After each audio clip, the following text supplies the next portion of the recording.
असं म्हणू नका कोण मला बघेल का, त्याला क्षमा मागा,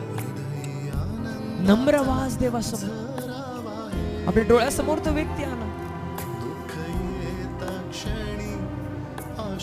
आणि याच प्रभूला म्हणा, प्रभू मी सगळ्यांना क्षमा करतो दे बाप्पा, ज्यांच्या विरुद्ध मी बोललो असेल येशू, ज्यांच्या विरुद्ध दे बाप्पा, ज्यांनी माझ्या विरुद्ध कट रचला असेल दे बाप्पा, तर आज मी क्षमा करतो, आज मी नम्र होतो दे बाप्पा तुझ्या समोर, मी माफी मागतो येशू राजा, माझ्या अपराधांची मला क्षमा कर,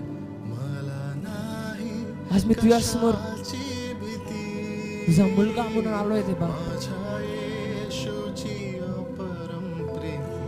दे बाप्पा मी प्रार्थना करतो,